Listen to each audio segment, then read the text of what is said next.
Welcome back to your dose. We're the plug for all things prevention. I'm Azine, your host for today's episode, and I have with me two members. Hi, my name is Hannah. Hi, I'm Jackson. I'm new here. This is my first podcast, and I'm super excited to get started. Let's do this. Yes. Yes. So let's do this. Today's prescription is childhood upbringings and its effects on your prevention choices. So before we begin, I would like to just ask a few questions, and I would like to gain context on how you guys were raised, who raised you, where you were raised. Just give me a little background story. Right. So I was born and raised in New Bern, Connecticut. So I was born, not the same house I'm living in now, but down the street from the house I was living in. Right. I grew up with both of my parents in my home, thankfully. And I grew up around my family. Everyone lived around me. So everyone was a call away if I needed them. Mm-hmm. And they ended up having my younger brother. So, yeah. I was born and raised here in New Britain by my mom, dad, my older sister. Actually, she's my half sister, but she's just my sister. Right, I just call her. She's my Okay. My grandma and my grandpa, he died. He's not alive anymore. And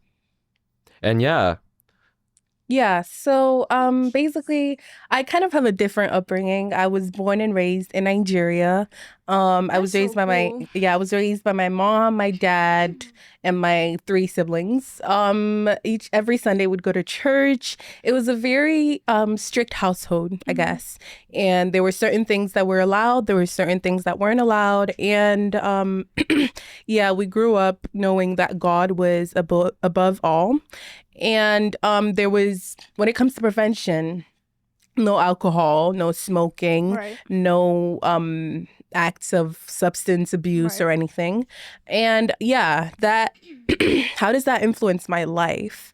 I would say that watching my parents not get themselves involved in substance abuse, that has kind of shown me that if my parents aren't doing it, why should I do it? Right. You know? So how do you think the way you were raised influenced your life? Right. So I was raised kind of similar to you. Yeah. With God being like the center. main center and like priority. Like we did go to church every single Sunday morning, also in New Britain. And very similar to you, my parents never really they never used substances because they knew that they wanted to be positive role models for me and my brother. Yeah. So I think that was a huge impact on me because it's like you said, if they don't do it, why should I? Exactly. And we always have conversations about it as well. Like, if you do this, it could ruin your future. So, and if you want to make money, you know. So, yeah. How about you, Jackson? Yeah, I wasn't really, I wouldn't really say that my family was all that strict, actually. Yeah. I don't think we were strict at all. We were definitely very religious. We didn't go to church every Sunday, maybe every other Sunday growing up, right? Mm-hmm. But, we believed in all that stuff and we practiced that stuff. My mom kind of, it was really my mom who kind of instilled these rules on me and my sister, right? She did it in a good way, right? She didn't really we weren't bad kids, me and my sister. We weren't really bad kids, so she didn't really have to, try and enforce it all the time, right? We were good kids, and she did a really good job at instilling these rules into us, and I feel like we kind of learned along the way anyways. So. Yeah. Right. And it's also difficult if you live in a society where you see people doing all sorts of substance abuse. And it's kind of difficult to know that, look, I shouldn't be doing that because it's wrong. Right. So, who do you think has made the most impact on you? I feel like I had several influencers in my family. My mom is a social worker. So that's tough. I hear most of her calls that she has, and I hear some of the cases she has to deal with. Man, you'd be surprised. All right, New Britain, crazy people. There's some crazy people. I know. Okay, right. There are some crazy people. Okay, You know, so I feel like just because of that alone, I know what that type of stuff can do, you know, drugs, alcohol, that type of stuff. I know what it can do, right? I know what stuff can happen, crazy stuff, right? Um, I had a family member who struggled with alcohol abuse for a really long time. Um, I saw the negative effects that it had on my family. It's probably the worst thing that happened, one of the worst things that have happened in my family. Because you know, I saw him relapse and relapse and relapse. I saw the struggles. You know, it wasn't a good time. It wasn't just a good time for him. It wasn't a good time for everyone he was around, which was us. You know, and he lived with us, so it was. There was this whole situation. I saw the negative effects, and I was like, okay, I'm not touching this stuff, right? This person shall remain nameless, of course, but these two people definitely had a big influence. Yeah. I think. Oh, and you know what? What? There was also, yes, I had a cousin. I'm not gonna say his name. All right. I had a cousin. It's not funny, but like he died of drug abuse. But that was when I was really young and I didn't really understand it that much. They just told me that he had like a heart attack or something. I didn't know how he died at the time, but you know, my mom told me later on. Yeah, I understand it now. Right. So, but drug abuse. Right. So in my upbringing, like you said, I feel like every family has that one family member that struggles. Like everyone's gonna, like nobody's perfect. Like nobody's family is perfect. So like you said, I also have a family member to this day who struggles, and I mentioned it I think in the podcast before, but there was a time where I was young, and I didn't really like. I don't know, kids like candy. So I went to their room to get something, and there was candy out. And I went to eat it. But when I went to eat it, I was like, this doesn't look like the regular candy. Right. So I looked at it, and it was an edible. Yes. So I was about to bite into it, but like I trusted my gut. Yeah. So, I mean, glad that I did, and I was happy that I was able to read, but I feel like that also shows like how packaging and like how that kind of like, right, because at times especially it could for be children, it could be marketed towards kids, and they're gonna make it look a certain way to entice children, but once you read the packaging and the ingredients, that's when you know that this stuff contains things that I wouldn't want to put into my body. Right. So, sorry, continue. It's okay. And there's like you said, multiple family members. So I know on my mom's side, there's a lot of mental health issues, let alone substance use. So, I mean, I have someone that we were close. We ended up kind of like falling out because not only did they move, but I started, like you said, I grew up and I realized like, oh, this is what this is. Like, this isn't like, because she's at a party, it's a everyday thing now. And like, you can see it when they try to hide it in front of you, and it's like, they become sketchy almost. And it's like, I know what you're doing. Like, and like growing up around that, you didn't really notice. It was just more like it's whatever. But then when you grow up and then they weren't the person you thought they were. Right. And then now you realize it, and it's like, oh. It all makes sense now. Yeah. And then like when they're calling you, telling you that they're having like liver failure, it's like, I wonder why. Exactly. We try helping you, but also mental health, you don't want to take that. Right. Hope. So multiple family members. My mom always said to me, you're going to have positive role models in your life, and you're going to have negative role models in my life. Of course, yeah. And when you look at those negative role models, it's like, you're my role model, so I don't be like you in my future. Right. And I don't go down the same path that you went down.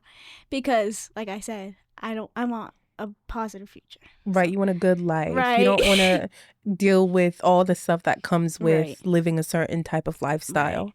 Yeah, I mean, I kind of agree with what Jackson and Hannah said, but mine isn't necessarily who has impacted me, it's what has impacted me. Mhm. And I would say just growing up in a country where you get to see how life is different on the other side. Mhm. There is like two parts to living in Nigeria. There is the super, super rich part, and then there's the super, super poor part. There really isn't a middle.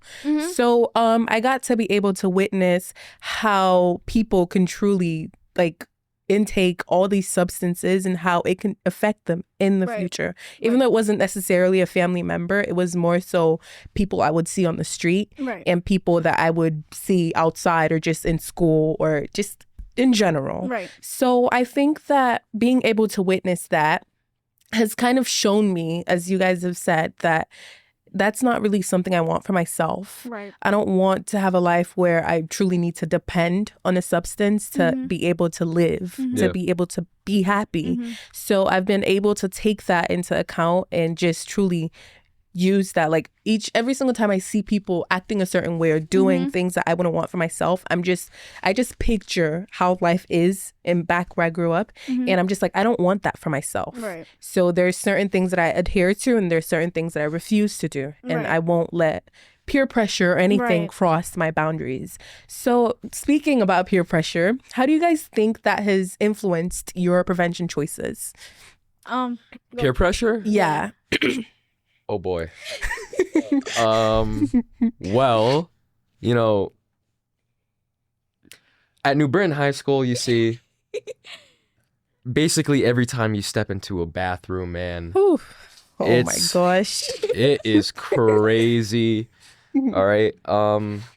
Basically everyone in there. I saw a guy with a skateboard in there at one point, you know, dude. In the bathroom? Yes, dude. He was skating in the bathroom, vaping. In the girls' bathroom, there's people laying on the floor. I heard, and they were eating. And they were eating on the floor. Yeah. Oh my god, that's disgusting. I know. I don't understand. Like, a bathroom is a place to use the restroom and get out. Like, Yeah.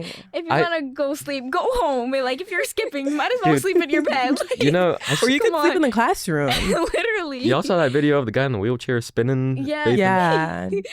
I think it's not only New Britain High School, because when I went to middle school, there was always like that stench of weed like down the hallway from the bathroom. And then when you walk in, because you need to use the restroom, either they're holding you back because they have to search kids, or you come out smelling like it, or you go in and they're like, oh, do you want to hit? Do you want to hit? Yeah. Right. Because they think that you're going to snitch on them. Yeah. So I think peer pressure is what a lot of people struggle with in our community, because people always want to fit in. Yeah. And they think that, oh, maybe if I do this, I'll be quote unquote a cool kid. I'll fit in with everybody else with, like, I don't know. Like, they want to. I get what you mean. Yeah. Yeah. Like, they want to. I've known Be that person. They want to be that guy. Yeah, I've known people. I know a few people who have been vaping, smoking, doing drugs since like middle school, Right. and I still to this day don't know why they do it. And I don't honestly, yeah, to go I off really of don't that, understand why they do it. honestly, because, like, I'm not gonna lie, when they tried asking me, oh, do you want to hit? And I'm like, no. And then I look around and it's like, man, you're an athlete. What are you doing? Yeah. It's like, So bad. you're killing your lungs. I was like, Yeah. you're not going to make it to that basketball practice. Like, maybe I don't do it. I struggle doing suicides. Like, Right. and even if you have, like, underlying health conditions like asthma, like, I don't understand how the kids are able to do sports, have health conditions, and smoke or like vape or even substance. It's just like, what are you doing? So I think, like I said, our youth community struggles with peer pressure because they want to be able to fit in with everybody else. Exactly. So when I got asked to do it, because I still sometimes do occasionally, it's like, no, I'm good. And then sometimes I follow up with like, do you know what that's doing to your body? Like, and most of them be like, I don't care. And it's like, okay, if you're not gonna listen, then I'm just gonna have to like try to spread the message another way. So Yeah.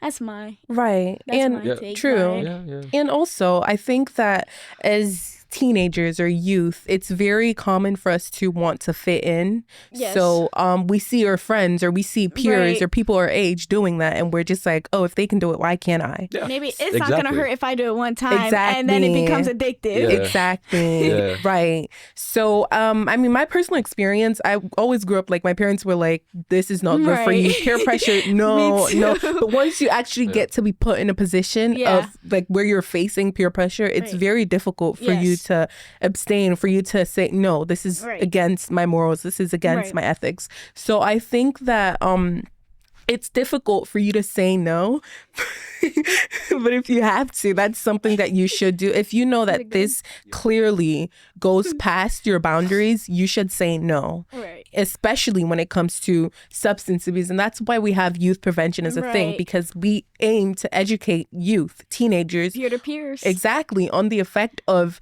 substance abuse, vaping, smoking, and all these things and all the effects that it does in your life. We don't our plan is not to force you to not do Right. to not smoke or vape. It's to let you know that these come with consequences Right. and to inform you of the consequences, because majority of the teenagers, they don't even know the consequences. So And they that's what do I try to push exactly. forward, like you said. So they do these things, and we hope to have like a realistic approach, because you Right. can, there's something in saying, oh, this is what it does, this is what it does, Right. than actually seeing what it Right. does. So that's kind of a line that we want to reach. So Wait, Jackson, did you have anything to say on Yeah. peer pressure? peer pressure. I mean, no, True. I've Sorry. I've never been peer pressured myself. Oh, okay. I think no one's ever like said, you want to take a hit? Or Yeah. Right. Mm. You want us in? No. But it also doesn't have to be like, do you want to take a hit? It has to be, do you want to do this? But you know, this is not right. Yeah, it never happened to me. Wow. Actually, Wow, that's surprisingly, crazy. never happened to me. I But wish. I've seen people do it, and Yeah. I see that they think it's cool. Right. It's not. It's Sorry, really it's not cool.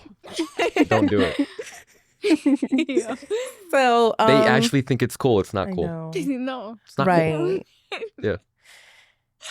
And you know what? You know what the thing is? I think that these kids, I think that they hear this so much. Oh, vaping's bad for you. Oh, drugs, they're bad for you.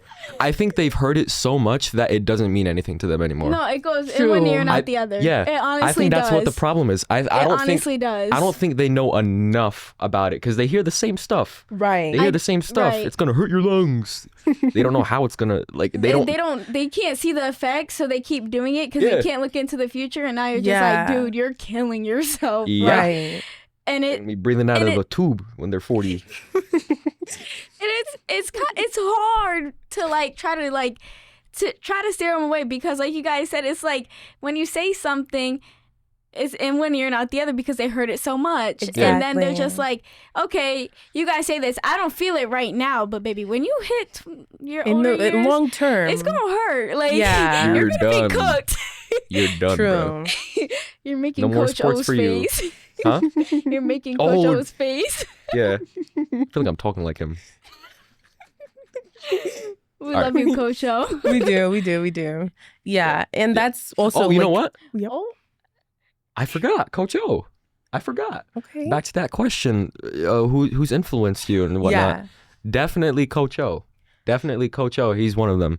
I feel like not like specifically he hasn't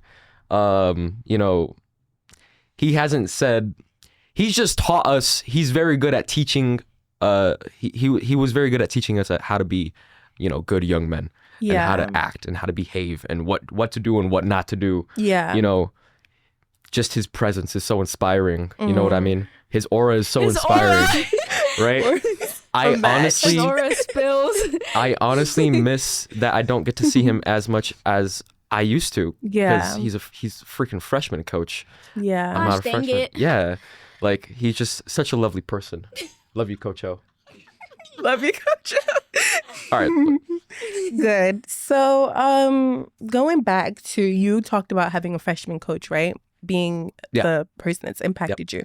So how would you relate that to a major thing that has happened in your life and that's helped you make good choices?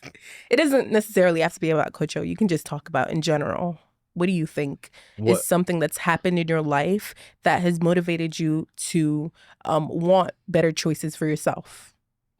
And Hannah, you can go first, or I can go first. It doesn't really matter. You can take your time. You can't hit me up with that. You gotta let me think for a second. Yeah. Okay, I can go. I can start. Right. So Preach. a major thing. That's a deep question. I know. I mean, it is. do we have to get into specifics here? He's like this talking. If you don't to want the to, mic. you don't have to. A major thing. A major thing that's Yeah. like repeat your question again. Yeah, what's a major thing that's happened in your life to you specifically that's made you want better choices for yourself? I would say getting diagnosed with diabetes. Yes. Okay. So explain. Okay. So a lot of you guys probably know this, but I've got diagnosed with diabetes in 7th grade. Yeah, 7th grade. So a few years now. And that was a major change in my life. I can't say names on here. Yeah. When I got newly diagnosed, I was kind of lost for words. Like, just sitting there, like, I was thinking and I was like, yeah, my life is over. Like, I was like, it's wraps. I can't do sports no more. Mm-hmm. And then I tried thinking about the positive side. Yeah. And I was like, you know what? Like, I could still do this. Like, I'll be okay. So talking with my doctors, they helped me get past that, like, mind block, I guess. And then a few months had gone on, and then a girl at my school got diagnosed with diabetes. And she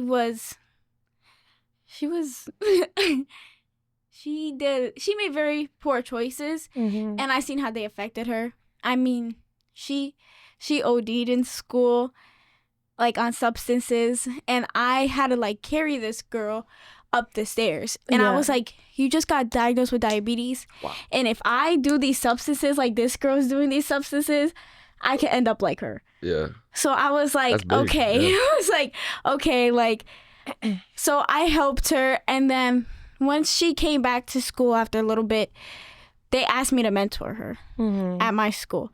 So I started mentoring her a little bit, and then I was like, okay, my doctors helped me go through my mind block. Maybe I can help this girl make better choices for herself, not only with diabetes, but also substance abuse. And then that's when I got put into the Youth Prevention Council or program. Interesting. So then, like, everything just kind of fell into line after I got diagnosed. Like, it was like, I got diagnosed, I went through a mind block, I spoke to God, and it just, everything fell into place. I was like, okay, this is, another girl got diagnosed, she's doing substances, I seen what it did to her, I seen how it affected her. So it just made me, like, even, like, a blessing in disguise. And it made me seem like, okay, I don't want to do this. So she's still alive? Yes. Okay. You said she OD'd. Yeah, but I'm not gonna go into that because that's okay. that girl's business. Yeah. Of course, But yeah, she's still alive, and I still see her often, and I still check in on her because it's like I seen what everything did to her, and I feel bad, and like I still want to be there for that girl because it's like I know what you're going through, and I know it's hard, but you don't have to turn to substances to get past the I can't do this anymore. Yeah, there are other things you can turn to as well. So, yeah. Yeah. And we ended up having the same doctor too. So it was so like full circle. I was like, oh, okay. Oh, that's crazy. I can help you. Right. So I did my best. And I think that was the major thing that kind of impacted my life because it definitely made me sit and think about like, okay, what's my next step? So, yeah. I feel like one big reason that people turn to these stuff is because they don't have enough resources. They don't have enough resources. They don't have enough support. Right. Yeah. Right. One thing, some kids don't have, sometimes, your mom doesn't. Sometimes your parents are the family members that are being your negative role models. And if that's and if that's the household that you're growing up in, it's like, okay, if they're doing this, I could do it. And they see like the people that you get brought up around, or even you bring like even how like I know some people raise themselves, but like you're okay if you're getting brought around the wrong crowd. Yeah, it's like you're gonna end up being like them, and you have to be your own person. So, and I know it's hard saying that because like I just said, your negative role models can be your parents. Yeah, and it's hard to be like I can't be like you because at the end of the day, they are still doing the best that they can to provide for you. So you're stuck in the middle. Yeah, I agree. I think it's harder. To, the kids turn to this stuff when they're like facing like major challenges. Maybe something's going on in your life, right? Yeah. Right. It's hard to get past these stuff as like kids, as teens, if you don't have anyone to look up to, right? Anyone good to look up to, right? Yeah. So type of, even if some kids, they don't have good dads, they don't have good moms, they don't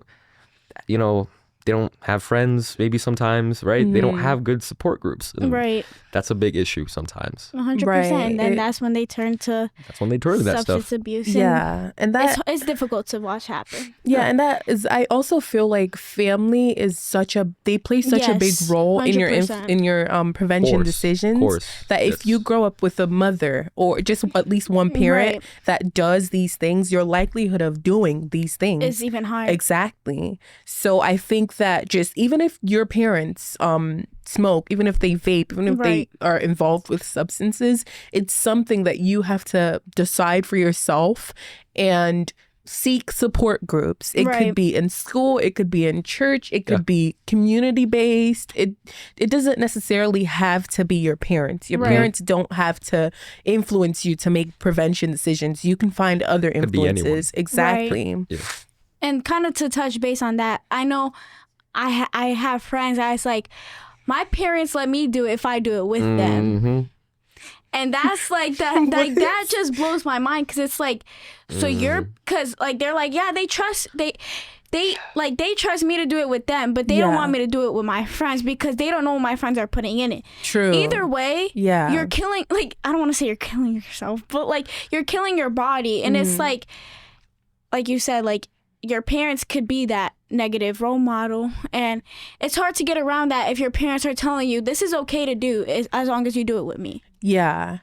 So we've kind of talked about how parents could play a role, but circling back to what major thing that's happened in my life that's influenced me to make good prevention choices, I would say joining this group, New Brighton Youth Prevention, because prior to that, even though I wasn't involved in any substance abuse or drug abuse or anything, it was more so my parents tell me this is bad for you, you shouldn't do this. It wasn't a me thing. Right. It was them saying this is bad for you, you shouldn't do this. If you do this, there's going to be strict consequences. But once after I joined this group, I have got to realize that there are consequences involved. And normally when my parents say, maybe, yeah, sure, whatever. But now I've truly, honestly got to see these consequences and witness these consequences and learn about these consequences. And that's definitely something that's played a role in my personal decision of not engaging in substance abuse. Right. So with all that being said, we've come to the end of the podcast. But before we leave, I'd like you guys to just give an advice that you would tell me an advice that you would give to a youth out there who might be struggling with seeing their family or their peers or their environment engaging in substance abuse. What is an advice that you would give to them, or just in general? I think my piece of advice, would be, if you find that one, it could be multiple people that you, like, just take a look at the people that you surround yourself with. Right. Because if you surround yourself with people who are abusing substances, which includes drugs and alcohol, you're more than likely gonna do it. Yeah. Not even because of peer pressure, but just because, like, that's like what you see every day. It's like Mother Nature, like you just said. Right. So it's like, if you're, like, take a look at the people you surround yourself with. And, like, if those people are making negative choices, make sure like you hold your own and like stick to like you don't stick to like your create a boundary there. Yeah. That's where you don't necessarily have to stop being friends with them, to just let them know and know yourself that there is a boundary that can't be crossed when it comes to talking about prevention. Right. Yeah. So I mean, exactly what you said, Hannah. I think that the people that you surround yourself with, they reveal who you are. Right. So if you surround yourself with people who are addicted to vaping or smoking, then that just, even though you might not necessarily be involving or engaging in that, that reveals something about you. And I think that it's important for us to know who we surround ourselves with, and just know that if this isn't the type of person that I like, if you see a friend acting a certain way, and then that's where you're gonna think, is that how I would act? Is that what I would do? Is that how I want to be? Think for yourself. Is that how I want to be viewed? Exactly. I think there's this saying, or like my parents always said, like, the people that you surround yourself with is how, like, what you're like. Good kids surround themselves with good people. Right. So when you see like a good kid in like a friend group that's like kind of like, I don't know, like misbehaved, or like, I don't know how to explain it. There's something going on. Exactly. Like there's something going on. Like they might be perceived as a good kid, but at the end of the day, we don't know what goes on behind closed doors. So just take a look at, like I said before, at the people you surround yourself with, because you don't want to be perceived as a person who can't be abusing these substances. Right. And if you have to make a change, then you have to make a change. Then you have to make a change, and changes can be good things too. It's not always negative. Exactly, true. I think there is kind of like a stereotype that change is negative, but I think change leads to positive things. Right, I was gonna say change leads to more opportunities. Exactly. I know I changed. This is gonna sound so bad, but like, it's not that I changed friend groups a bunch of times, but like, I definitely I sometimes look back and I'm like, okay, maybe these people aren't the people that I should be surrounding myself with. Yeah. Maybe I have to make a change. Like, even if that means being alone for a little bit and like taking time to yourself and like just thinking like, okay, this isn't how I want to be perceived. Yeah. Like, honestly, we already spoke about culture and everything, but like, I always pray to God, and I'm always like, if these people aren't going to be with me and making positive decisions in the future, take them out of my life now, because I want to be with people who I know will have my back at the end of the day, no matter what, and will make positive choices, because peer pressure doesn't always have to be negative. It could also be positive. Exactly. True. I agree. I think if I were to leave you guys or whoever's listened to this, with something, it would be just find your group. You know? Just find your group, like a positive group, right? Find your group, stick with those guys. If you know that those guys are doing you good, those are your homies, those are your boys. Those are your people. Yeah. Yeah, and at times it's difficult because you might be in a place where it's you don't see your group. Right. Yeah, so it's something that look long term. There's always, the world is like 7 billion people. There's always someone or a group of people that have the same beliefs as you are, that have the same morals as you are, as you do. And I think that even though necessarily in time it's difficult for you to find your group, you need to understand that you will eventually find your group, and this is just a stepping stone. Right. Because towards the end, when we all get to the end of the race, you will find your group of people. 100%. Yeah. And sorry, you wanted to say something, Jackson. I think kids are just scared of change. True. And especially when you're moving on from your friends or, whoever, I think that's the part that scares kids. Right. I think that they're scared to move on. Yeah. And scared to, They're scared to leave people behind because they don't want to feel like you let other people down. Yeah. That's literally perfect. Exactly. But it's not like you're letting them down. It's just you taking another step closer, like another step in your life that's like, okay, if I need change for the better, I have to not man up, but like man up and be like, I need this change. Exactly. It's not like I'm gonna if they perceive me for a quote unquote traitor or a bad person, then it's like, okay, like you guys could think that, but I know what I'm doing is better for me. Yeah. And I, at the end of the day, always have to make the right decisions for myself. Right. And change is also something that comes with time. There is Right. no life, or there is no Right. person's life where there is no change. Because Right. even though you might be scared of change, as you get older, change is eventually going to come to you. Right. If you don't want to go to change, change is going to come to you. Right. So that's something that we need to... Yo, there's no way that just came out your mouth in the middle of that sentence. No crumbs. You ate the plate, homie. Ate the plate? What? Okay. Ate the Yeah, so plate. that's something that... Clock it. Clock it. Snaps. Okay. Oh. Okay. Snaps. Oh.